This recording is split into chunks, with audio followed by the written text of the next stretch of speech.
देखो बच्चों, आज हम लोग जो पढ़ने वाले हैं वो हम लोग पढ़ेंगे इलेक्ट्रॉनिक कॉन्फ़िगरेशन के बारे में। और इलेक्ट्रॉनिक कॉन्फ़िगरेशन काफ़ी ज़्यादा इम्पोर्टेंट चीज़ होता है बच्चों के लिए, और इसी से केमिस्ट्री बेस रहती है। तो आइए शुरू करते हैं। इलेक्ट्रॉनिक कॉन्फ़िगरेशन, सबसे पहले हेडिंग लगाएंगे हम लोग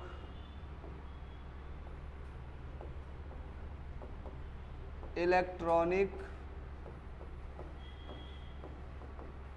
configuration.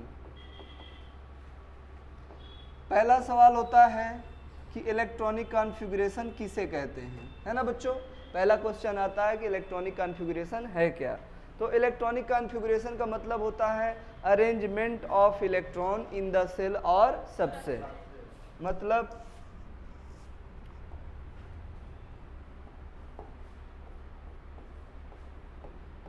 Arrangement of electron in the cell और सबसेल। सेल या सबसेल में इलेक्ट्रॉनों को क्या करना बच्चों, अरेंज करना, क्या कहलाता है, इलेक्ट्रॉनिक कॉन्फ़िगरेशन। अब आप कहेंगे सर ये सेल क्या है ना, सेल क्या है और ये सबसेल क्या है।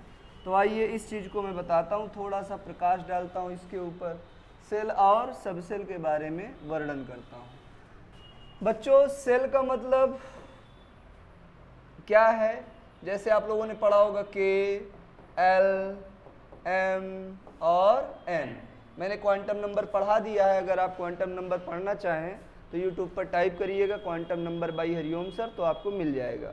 क्वांटम नंबर से हमने निकाल रखा है सेल क्या है, सबसेल क्या है, इनके बारे में जो जानकारी मिलती है वो सब क्वांटम नंबर से निकल के आती है, ठीक है।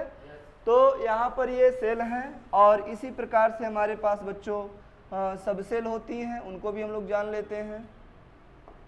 सबसेल होती हैं, क्या होती हैं, सबसेल। सबसेल का मतलब जैसे S, P, D and F.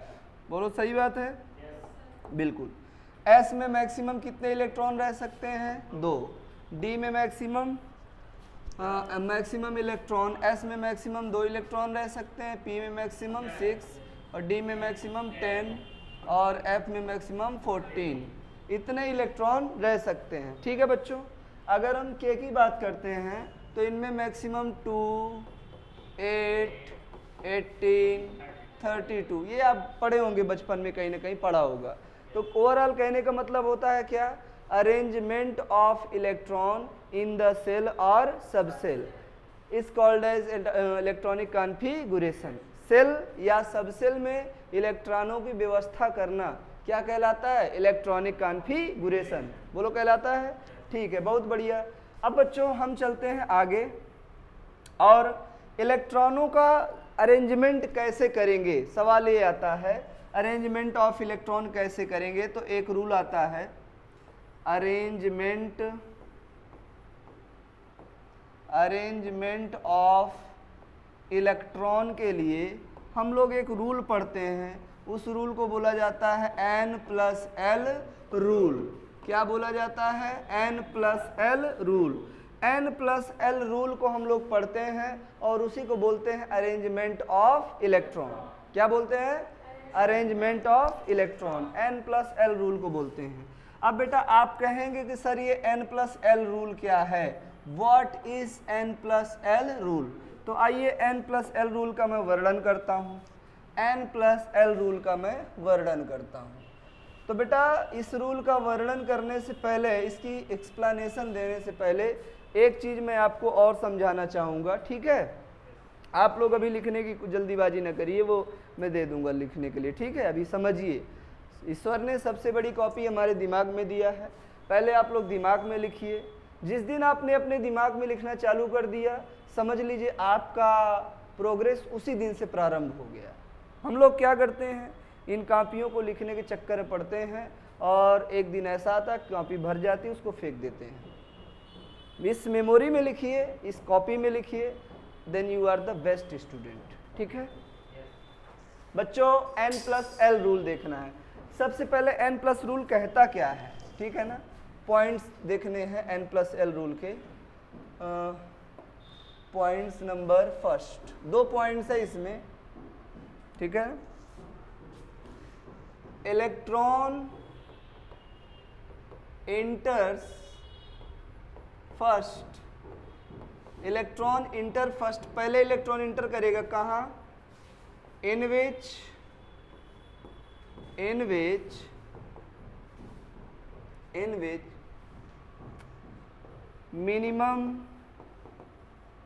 Minimum value of n plus L. कहने का मतलब क्या है, इलेक्ट्रॉन पहले उस सबसेल में इंटर करेगा जिसमें n प्लस एल की वैल्यू क्या होगी, कम, सबसे कम होगी, ठीक है ना।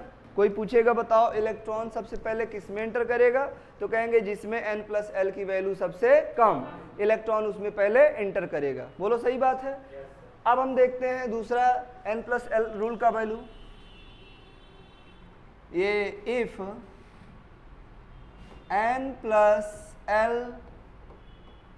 Value is same, if n plus L value is same for any subcell, any two or more than two subcell,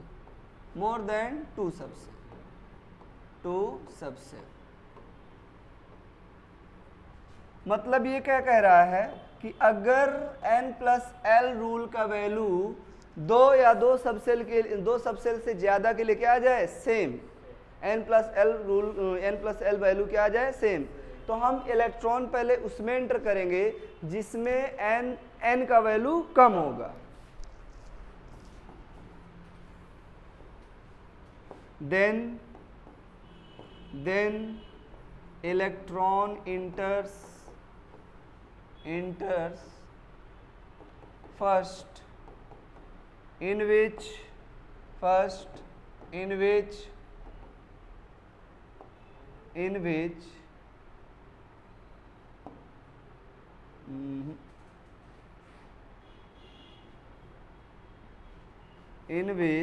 कहाँ पहुंचे हैं, इन विच में। Then electron enters first in which n value is minimum. क्या ये बात समझ में आ रही है। मैं सीधे सीधे खड़े खड़े शब्दों में आपको बता देता हूं भैया कि 2 रूल हैं, n प्लस एल रूल, दोनों को मैं समझाने की कोशिश करता हूं।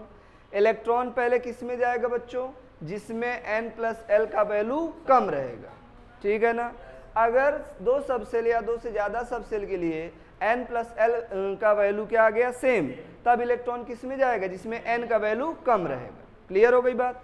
अब बच्चों हम चलते हैं आगे और उसको देखते हैं। अब चलते हैं, अब एक सवाल आता है कि सर n प्लस एल हम कैसे निकालेंगे, ठीक है ना। तो आओ देखते हैं। उसको करने से पहले मैं 1-2 चीजें और आपको समझा देता हूं। n का मतलब क्या होता है, नंबर ऑफ सेल। n का मतलब क्या होता है, नंबर ऑफ सेल। और l का मतलब क्या होता है, l का मतलब क्या होता है, सबसेल के बारे में बताता है ना। और अगर l का वैल्यू बच्चों 0 है तो कौन सा सबसेल, s। l का वैल्यू अगर 1 है तो सबसेल कौन सा, p। l का वैल्यू अगर 2 है तो सबसेल d। l का वैल्यू अगर 3 है तो सबसेल f। क्या ये बात सही है। इतनी 2 चीजें आपने जान लिया है। अब देखो हम लोग चलते हैं आगे। यहाँ n के बारे में भी थोड़ा सा मैं वर्णन करना चाहता हूँ, तो इसको मैं किनारे कर देता हूँ और मैं इसका वर्णन करता हूँ, ठीक है बच्चों। देखो अगर n का वैल्यू 1 है, इसका मतलब कौन सा सेल, k। n का वैल्यू 2 है तो l, n का वैल्यू 3 है तो m, n का वैल्यू 4 है तो, ये आप लोग पढ़ चुके हैं, ठीक है। आइए भाई शुरुआत करते हैं आगे की कहानी की। n प्लस एल रूल देखते हैं हम लोग, ठीक है। चलिए आइए। मान लो हमें करना क्या है, एक तरफ है 3s और एक तरफ है 3p, और हमें बताना है, बताइए इलेक्ट्रॉन पहले किस में जाएगा, एक तरफ 3s है और एक तरफ 3p है। हमें पता करना है कौन से सब सेल में इलेक्ट्रॉन पहले जाएगा, तो हम कुछ नहीं करेंगे, बड़े प्रेम से हम क्या निकालेंगे, n+l रूल का वैल्यू, n+l वैल्यू निकालेंगे, ठीक है ना बच्चों। तो देखो हम यहाँ पे निकालेंगे n+l का वैल्यू। तो ध्यान दो सभी लोग, यहाँ देखो ये जो वैल्यू दी गई है ये क्या है, n है, और यहाँ पर ये क्या वैल्यू है, l। और आपने देखा है कि बच्चों अगर l का वैल्यू क्या है, s, l का वैल्यू क्या है, s, तो बताओ l का वैल्यू s है तो वैल्यू क्या होगा l का, 0। बोलो सही बात है, मतलब यहाँ पर l इज इक्वल टू क्या हो जाएगा, 0। मतलब n की जगह क्या है 3 और l की जगह क्या है 0, तो 3 और 0 कितना हो जाएगा, 3 हो जाएगा। क्या ये बात सही है। इसके लिए देखो ये n का वैल्यू कितना है 3 और p है ना, p के लिए देखो l का वैल्यू कितना होता है 1, तो 3 + 1 इज इक्वल टू 4। क्या ये बात सही है। तो अगर आपने ध्यान दिया बच्चों तो यहाँ n+l का वैल्यू क्या आया, कम, और यहाँ n+l का वैल्यू क्या आया, ज़्यादा। तो इलेक्ट्रॉन पहले किस में एंटर करता है, जिसमें n+l का वैल्यू कम हो। तो हम कहेंगे क्योंकि 3s में n+l का वैल्यू कम है, इसीलिए इलेक्ट्रॉन पहले 3s में जाएगा, देन किस में जाएगा, 3p में जाएगा। क्या ये बात आपको कायदे समझ में आ गई, बोलो भाई, वेरी गुड। नेक्स्ट हम बात करते हैं, एक एग्जाम्पल और लेते हैं। मान लो हमने ले लिया 4s, ठीक है, और 3d और 4p ले लिया। इनके लिए हमें बताना है कि इलेक्ट्रॉन पहले किस में जाएगा। तो हमें कुछ नहीं करना, शांति से क्या निकालना है, बोलो, n+l का वैल्यू निकालो भाई। तो देखो निकालते हैं हम लोग, बताओ n+l का वैल्यू निकालना है। यहाँ n कितना है 4, यहाँ l कितना है 0, 4 0 कितना होगा 4, यहाँ n कितना है, बोलो बोलो 3, और d है ना, तो इसके पहले बताओ d कितना होगा 2, तो बच्चों 2 हो जाएगा, तो 3 और 2 कितना हो जाएगा 5। यहाँ पर n कितना है 4 और p का वैल्यू कितना 1, p का मतलब l बराबर 1, तो कितना हो गया 5।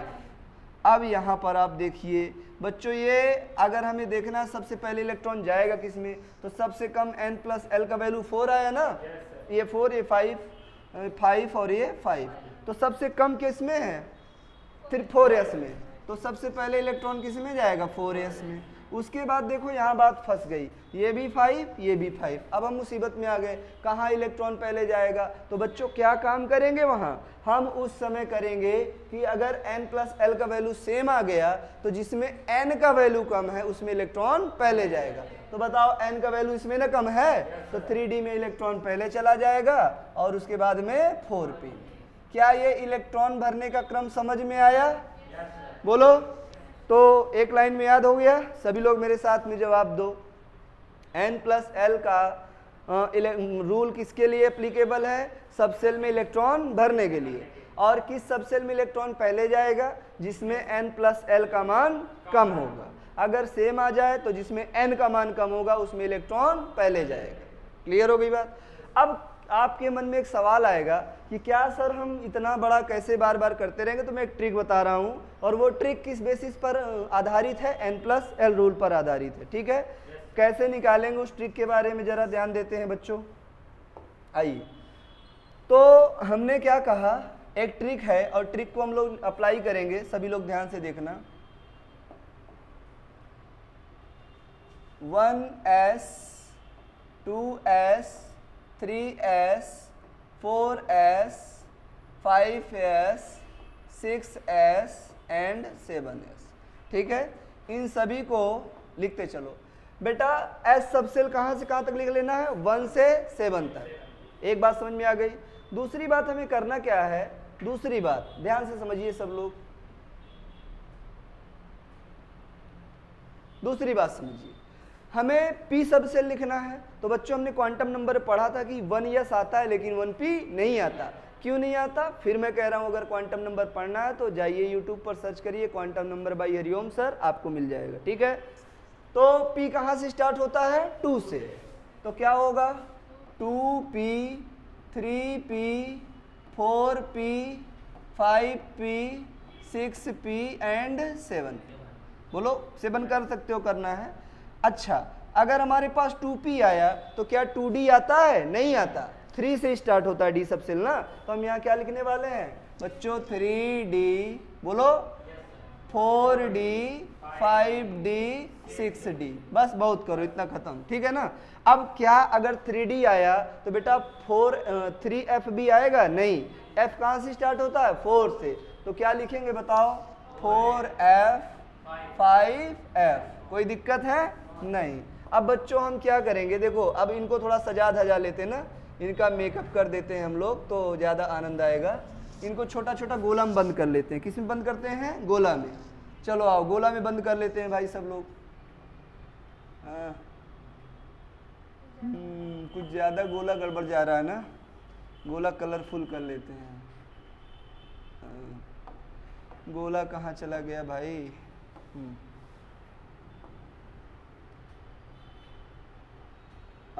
अब कुछ सही लग रहा है,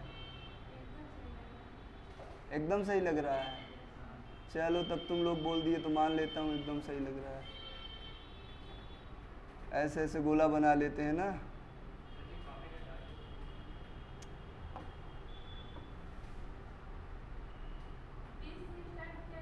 हाँ 20 से। अरे ठीक है, बच्चे हैं, कुछ चीज़ें तुम लोग समझाया करो, कुछ चीज़ मैं समझ लिया करूँगा। हाँ, और टेक्नोलॉजी के बारे में तो बच्चों को ज़्यादा पता रहता है। देख रहे हो? हाँ, कितना प्यारा प्यारा गोला बन रहा है। तो कुछ ज़्यादा प्यारा हो गया है ना। चलो ये लो भाई, ठीक है, हमने कुछ गोले बना लिए हैं। और मैं एक काम करता हूँ, इनके बीच में थोड़ा थोड़ा गैप दे देता हूँ, नहीं तो मुझे अभी समझाने में प्रॉब्लम आ जाएगी। चलो कोशिश करते हैं, ऐसे ही करते हैं, ठीक है। पिंक कलर ले लेते हैं क्योंकि बच्चों को पिंक कलर ज़्यादा पसंद होता है। अब देखो बच्चों, एक इसका हेड बना लो, एक टेल बना लो, ऐसे ऐसे लाइन खींच लो। सब लोग खींच लोगे ना भाई? बोलो सब लोग खींच लेना, ठीक है। ऐसे ऐसे जैसे मैं खींच रहा हूँ ऐसे पहले देख लो, बाद में खींचना। ऐसे ऐसे लाइन खींच लो, ऐसे ऐसे ऐसे ऐसे आप लोग लाइन खींच लो। खींच लिया सब लोगों ने? फिर क्या करना है? नीचे वाले को हेड, ऊपर वाले को टेल, नीचे वाले को head tail, head tail, head tail, head tail, head tail, head tail. हो गया, बन गया। नीचे वाले को हेड बना लो और ऊपर वाले को टेल। अब क्या करो? हेड को उठाओ, टेल से मिलाओ। किसको उठाओ? हेड को उठाओ, टेल से मिलाओ। मिला दो भैया, आओ मिला दो। हेड को उठाया, टेल से मिलाया, हेड को उठाया, टेल से मिलाया, हेड को उठाया, बोलते रहो भाई, टेल से मिलाया। अकेले मुझे ही बुलवाओगे? हेड को उठाया, टेल से मिलाया, हेड को उठाया, टेल से मिलाया, हेड को उठाया, टेल से मिलाया, हेड को उठाया, टेल से मिलाया। मिलाया? अब देखो जैसे सांप चलता है, आप लोग समझ पा रहे हो, जैसे मैंने बनाया वैसे ही बनाइएगा। जिस प्रकार से सांप चलता है सेम उसी प्रकार से हम लोग चल रहे हैं। तो जैसे जैसे हमारी लाइन गई हुई है उसी तरीके से आप मुझे बोल के बताएंगे और मैं लिखूंगा, ठीक है बच्चों। जैसे जैसे हम एनर्जी लेवल बढ़ाते जाएंगे, इनका सेल नंबर बढ़ाते जाएंगे, वैसे वैसे इनका एनर्जी लेवल क्या होता जाएगा? बढ़ता जाएगा। तो बन जाएगा, इजी है ना। बस कुछ नहीं है, हेड को उठाया, टेल से मिलाया, आराम से बन जाएगा, कोई दिक्कत नहीं आएगी। तो बताइए सबसे पहले आप क्या लिखेंगे? 1 ईयर्स, 1 ईयर्स के बाद 2 ईयर्स, 2 ईयर्स के बाद 2p। सबको बोलना है भाई 2p। और ऑनलाइन वाले तुम लोग भी बोलो, जब वीडियो देखना जरूर 2p 3 ईयर्स कमेंट करके जरूर जाना सब लोग, ठीक है। हाँ 2p, 2p के बाद क्या आएगा? 3 ईयर्स, फिर 4 ईयर्स, फिर 3d आएगा ना। और फिर क्या आएगा?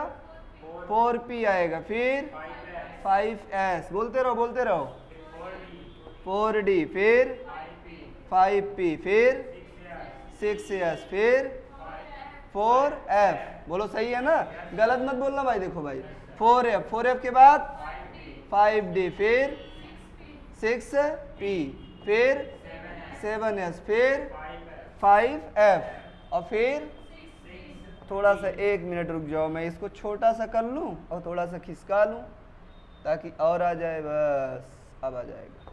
देखो भाई फिर क्या? 5f के बाद 6d, और फिर क्या है? 7p। बोलो आ गया? मेरे प्यारे बच्चों, ये जो आपके सामने आ चुका है, ये हमारे पास बहुत ही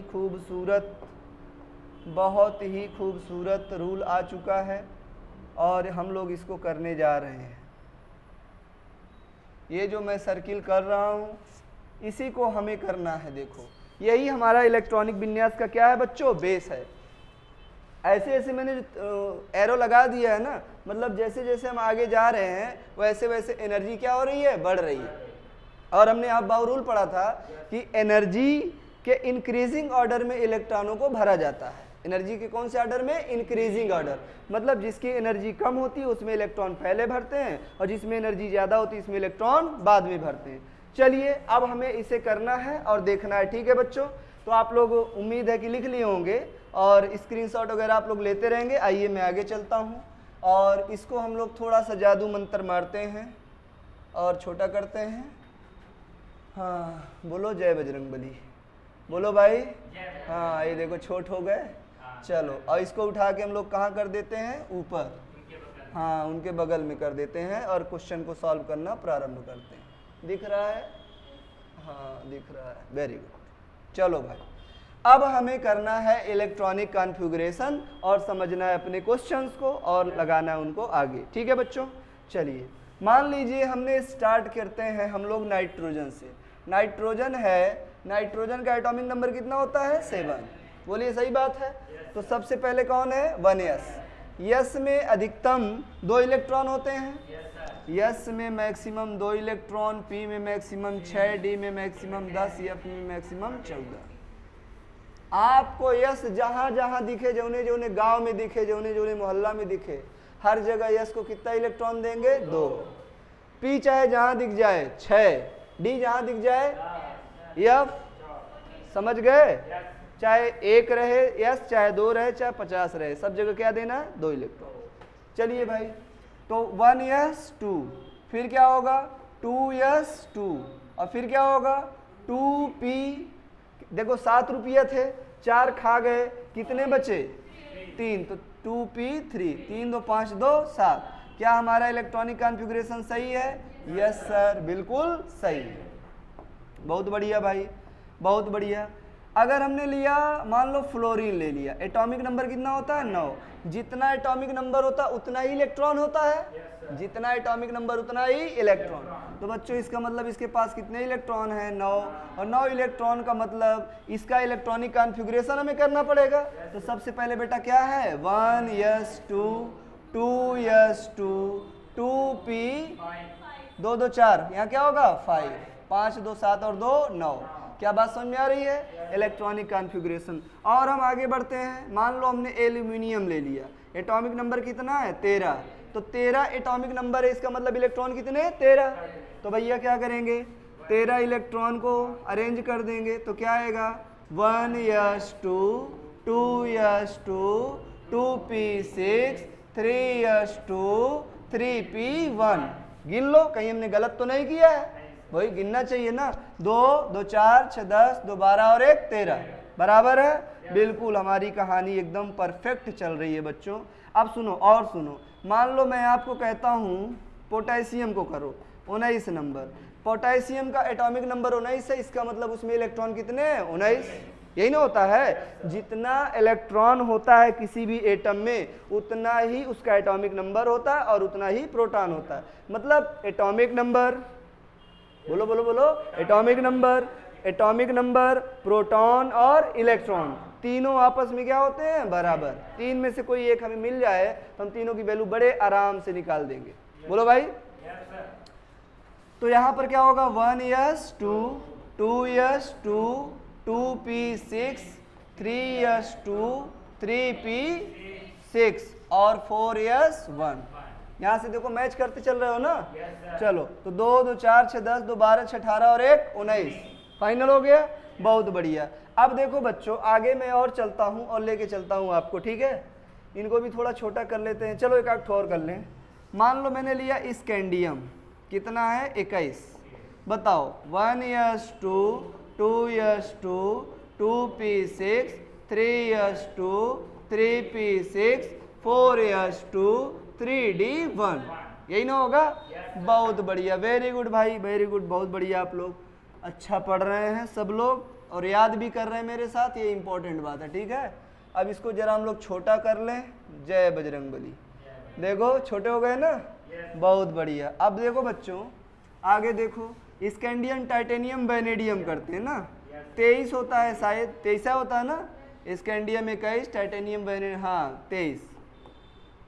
तो सबसे पहले क्या होगा, 1s2 2s2 2p6 3s2 3p6 4s2 और 3d3। बोलो सही है ना? क्रोमियम कितना है, 24, 1s2 2s2 2p6 3s2 3p6 4s2 3d4। बोलो, नॉर्मल तरीके से अगर आप करेंगे बच्चों तो ऐसा ही उसका इलेक्ट्रॉनिक कॉन्फ़िगरेशन होना चाहिए, लेकिन ऐसा होता नहीं है। क्यों नहीं होता है? आइए अब यहाँ पर थोड़ा सा हम अपनी गाड़ी को रोक के आपको कुछ समझाएंगे, फिर अगला इलेक्ट्रॉनिक विन्यास करेंगे। ठीक है ना? क्यों ये सही नहीं है उसके बारे में जरा वर्णन करते हैं, फिर यहाँ पर हम बैक आएंगे दोबारा। देखो बच्चों, हमने स्टेबिलिटी ऑफ सबसेल देखना है। क्या देखना है? Stability of subshell. सबसेल हमें देखना है ना बच्चों। तो सबसेल की स्टेबिलिटी हमें देखना है, तो हम देखते हैं सबसे ज़्यादा स्टेबल फुल फील्ड सबसेल होती है। कौन होती है? फुल। उसके बाद होती है हाफ फील्ड, और फिर कौन होते हैं? इनकम्प्लीट। क्या ये बात सही है? सबसे ज़्यादा स्टेबल कौन होती है? Full field. फिर कौन होती है? Half field. फिर कौन होती है? इनकम्प्लीट। क्या ये बात समझ में आ रही है? अब ये फुल हाफ इनकम्प्लीट क्या है वो थोड़ा सा हमें देखना है। मतलब एस सबसेल में मैक्सिमम कितने इलेक्ट्रॉन होते हैं? 2, पी में 6, डी में 10, एफ में सही लिख रहे हैं 14। चलो भाई, अब देखो जिस सबसेल में जितने इलेक्ट्रॉन होने चाहिए मैक्सिमम, अगर हमने उसको उतना दे दिया तो वो क्या माना जाएगा? फुल। फिर से सुनो, जिस सबसेल में जितने इलेक्ट्रॉन होने चाहिए हमने उसको उतने इलेक्ट्रॉन दे दिया तो वो क्या माना जाएगा? फुल। मान लो जितने होने चाहिए उसका आधा दिया तो क्या होगा? हाफ। और ना फुल दिया ना हाफ तो क्या होगा? इनकम्प्लीट। जैसे कितना रोटी खाती हो तुम लोग? क्या रमा कैटो खाती? 3 है तो बस, और का हाँ मिश्रा जी गढ़ खाते हो बस? अरे यार तुम नाम 15-20 तो खाना चाहिए कम से कम। हाँ, तो मान लो तुम 10 रोटी खाते हो, ठीक है ना? अगर आप 10 रोटी खाते हैं और आप मेरे घर आए, मैंने 10 रोटी खिला दिया तो क्या हो जाएंगे? फुल। हाँ सर जी, मजा आ गया, पेट सो घर जाएंगे, मतलब फुल हो गए। हाँ, अगर आप 10 खाते हैं, कैपेसिटी 10 की है और हमने कितने खिलाए? 5, तो क्या है? हाफ। और हाँ, और आपने मेरे घर आए तो मैंने ना 10 खिलाया ना 5, तो क्या है? इनकम्प्लीट। समझ में आई बात? मान लो आप 14 रोटी खाते हो। क्या रोटी? बहुत बड़ी बात नहीं, खा लेते। अरे पहले के लोग 1-1 किलो घी पी जाते थे, सुने हो कि नहीं सुने हो? हाँ, अरे 1-1 किलो घी। अब तो बच्चे 100 ग्राम तेल पिला दो तो गड़बड़ा देंगे वो नहीं, वो बैठे रहेंगे वहीं पे, स्कूल जाना बंद कर देंगे 2-4 दिन तक, तो उनको पचवे नहीं करेगा, गड़बड़ कर देंगे। तो पहले के ज़माने के, अरे वो मैंने सुना है दादाजी लोग बड़ा, हाँ मेरे नाना बताते हैं ना कि वो 1 कुंटल अनाज ऐसे कंधे पे रख के बड़ा दूर तक ले जाया करते थे पहले के ज़माने के लोग। और बारात में जाते थे तो वो सतुआ जानते हो? हाँ, वो मार दिया करते थे। तो पहले की कैपेसिटी अब तो चाउमीन मोमोज वाले लोग हो तुम लोग, है ना? जो चना खाते थे, देसी घी खाते थे, गाय का दूध पीते थे, वो लोग बड़े स्ट्रांग हुआ करते थे।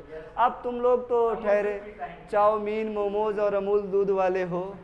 फिलहाल मैं कमेंट नहीं कर रहा हूँ अमूल दूध पर, मैं एक सही बात बता रहा हूँ कि ये चाउमीन मोमोज पिज्ज़ा इससे कुछ मिलने वाला नहीं है आपको, ठीक है? अगर लाइफ में कुछ करना है तो ओरिजिनल चीज़ें खाइए और आगे बढ़िए, ठीक है? तो मैं था फुल, हाफ, इनकम्प्लीट। मान लो एफ सबसेल में, एफ सबसेल तुम लोग बताओगे, अब एफ में 14 होने चाहिए, अगर मैंने 14 दे दिया तो क्या माना जाएगा? फुल। अगर एफ में 14 होने चाहिए, मैंने 7 दिया, क्या माना जाएगा? हाफ। मैंने ना 7 दिया ना 14 दिया, तो क्या माना जाएगा? इनकम्प्लीट। क्या ये बात समझ में आई? और इन तीनों में सबसे ज्यादा स्टेबल फुल वाला, फिर हाफ बिला, देन इनकम्प्लीट। क्लियर? मान लो डी में होने चाहिए थे 10, मैंने 10 दे दिया तो क्या है? फुल। डी में 10 होने चाहिए, मैंने दिया 5 तो क्या है? हाफ। और डी में ना मैंने 5 दिया ना 10 दिया, मैंने दे दिया मान लो 4, तो ये क्या हो गया? इनकम्प्लीट। सबसे ज्यादा स्टेबल फुल वाला, देन हाफ वाला, देन इनकम्प्लीट। तो क्या बात समझ में आई? यही रूल को हम अप्लाई करेंगे वहां जहां पर अपना क्वेश्चन छोड़ के आए थे। और ध्यान से देखिए बच्चों, यहाँ डी पर कितने इलेक्ट्रॉन हैं? 4। बोलो 4 हो। डी पर 4, तो बताओ ये फुल है कि हाफ है कि इनकम्प्लीट है? इनकम्प्लीट। अगर इसको कहीं से जुगाड़ लग जाए कि एक इलेक्ट्रॉन कोई दे दे, तो बेटा ये क्या हो जाएगा? हाफ। और हाफ होते ही ये क्या हो जाएगा? इनकम्प्लीट से ज्यादा स्टेबल हो जाएगा। तो अपने पड़ोसी दोस्त से मांगेगा, भाई साहब अगर तुम एक इलेक्ट्रॉन की मदद कर दो तो मेरा जीवन सार्थक हो जाएगा, मैं आनंद में हो जाऊंगा। तो ये क्या करेगा? एक इलेक्ट्रॉन इसको दे देगा, दया में आ जाएगा ना। तो बेटा क्या होगा? 4s1 3d5। और जैसे 3d5 हुआ, ये हैप्पी हो गया, प्रसन्न हो गया और स्टेबल हो गया। अब क्या करेगा भैया? अब क्या कहेगा? मैं इस कंडीशन में ज्यादा खुश हूं, इस कंडीशन में खुश नहीं हूं, इसीलिए इसके बाद ये वाली इलेक्ट्रॉनिक कॉन्फ़िगरेशन होती है और ये वाली नहीं होती। और क्रोमियम को हम कहते हैं इलेक्ट्रॉनिक कॉन्फ़िगरेशन का एक्सेप्शन है, अपवाद है। बोलो समझ में आया? नेक्स्ट एग्जांपल और ले लेते हैं भैया। तो ध्यान से सुनो, पढ़ते रहो हरिओम केमिस्ट्री और आनंद लेते रहो अपने अपने घरों से। भाई मैं ले लेता हूं जिंक, ले लेता हूं ना 28 नंबर जिंक। सॉरी निकिल 28 होता है, सॉरी फॉर दैट। जिंक 30 होता है ना बच्चों? हाँ जिंक 30 होता है, निकिल 28 लेते हैं ना। तो चलो शुरुआत करते। 1s2 2s2 2p6 3s2 3p6 फिर 4s2 3d8, यही ना होगा? बहुत बढ़िया, वेरी गुड। अब हम लेते हैं कॉपर भाई साहब। कितना होता है? 29 इलेक्ट्रॉन को अरेंज करना है। बोलो 1s2 2s2 2p6 3s2 3p6 4s2 3d9। बोलो हाँ कि ना? अब देखो जरा, जो बातें मैं अभी आपको समझाने की कोशिश कर रहा था उन बातों को समझना है और चलना है आगे। प्यारे बच्चों यहाँ पर आप देखिए, डी पर कितने इलेक्ट्रॉन हैं? 9। बोलो 9। अगर एक इलेक्ट्रॉन कहीं से उसको जुगाड़ लग जाए तो कितना हो जाएगा? 10। और 10 का मतलब क्या हो जाएगा? फुल। सही है? तो ये फिर अपने दोस्त से रिक्वेस्ट करेगा कि भाई एक इलेक्ट्रॉन मुझे दो, तो इसका दोस्त इसकी दया में आ जाएगा। तो क्या आ जाएगा? 4s1 3d10। जैसे ही 10 हुआ, ये कहेगा भैया अब तो मैं अपनी लाइफ में क्या हूं? मस्त, मुझे किसी की जरूरत नहीं है। तो कहेगा मैं ऐसे ही रहूंगा, मैं ऐसे नहीं रहूंगा। तो हम इसके बाद इलेक्ट्रॉनिक कॉन्फ़िगरेशन ये लगाएंगे। और ये भी होता है इलेक्ट्रॉनिक कॉन्फ़िगरेशन का जो सिंपल रूल है उसका एक्सेप्शन। बात समझ में आ रही है? अब आप कहेंगे सर ये भी तो ऐसे कर सकता है। तो बेटा ये इलेक्ट्रॉन एक ठो उसको दे भी देगा तब भी वो फुल होने वाला नहीं है। और जब हमारे इलेक्ट्रॉन देने से तुम फुल ही नहीं हो रहे हो तो हम काहे इलेक्ट्रॉन दें? बोलो भाई, हमारे पैसा देने से, रोटी खिलाने से तुम्हारा पेट भर ही नहीं रहा, तो हम काहे खिलाएं? बोलो, इसीलिए ऊपर वाला नहीं खिलाएगा, ये खिला दे क्योंकि इसके खिलाने से भर रहा है। बात समझ में आई?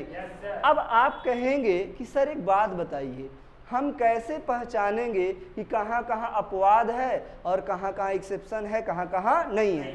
तो हम कह रहे हैं आपको एक पहचानने का तरीका बता रहे हैं, उस तरीका को तुम लोग याद रखना और सारी कहानी, सारे दुख दर्द आपके क्या हो जाएंगे बच्चों? दूर हो जाएंगे। ठीक है?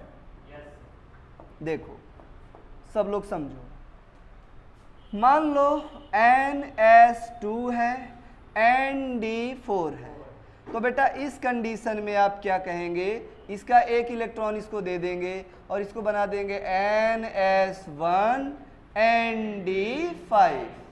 बोलो बना देंगे? बिल्कुल बना देंगे। और अगर बच्चों कहीं आपको मिल गया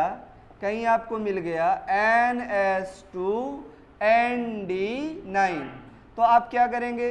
एक इलेक्ट्रॉन उठाएंगे और इसको दे देंगे और बना देंगे NS1 ND10। क्या ये बात समझ में आई? और ये है बच्चों, ये है बच्चों बहुत ही अच्छी बात। और यहाँ पर मैं बना देता हूँ एक ठो बक्सा, और ये अप्लीकेबल है बच्चों एक्सेप्शन के लिए, और इस बक्से को बोलते हैं हरिओम बाबा का बक्सा, हरिओम बाबा का बक्सा।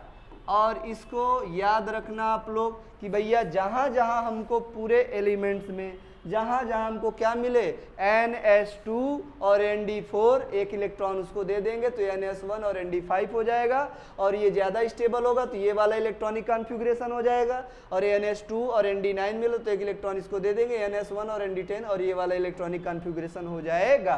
मतलब जहाँ ये मिलेगा वहाँ हम इसको बना देंगे। और इस प्रकार से इलेक्ट्रॉनिक कॉन्फ़िगरेशन हम लोग करते रहेंगे, आगे बढ़ते रहेंगे। ठीक है, और आपको और भी इलेक्ट्रॉनिक कॉन्फ़िगरेशन करने हैं तो जितने भी एलिमेंट्स आप जानते हैं उन सबको उठाइए और उनका इलेक्ट्रॉनिक कॉन्फ़िगरेशन करिए। और इसी प्रकार से चैनल पे बने रहिए, और ऑफलाइन भी बने रहिए और ऑनलाइन भी बने रहिए, पढ़ते रहिए, मुस्कुराते रहिए, अपने दोस्तों, मित्रों, रिश्तेदारों सभी को शेयर जरूर करिए। ठीक है, थैंक यू सो मच। आप लोग इसको लिख लीजिए बच्चों, फिर हम चलेंगे आगे।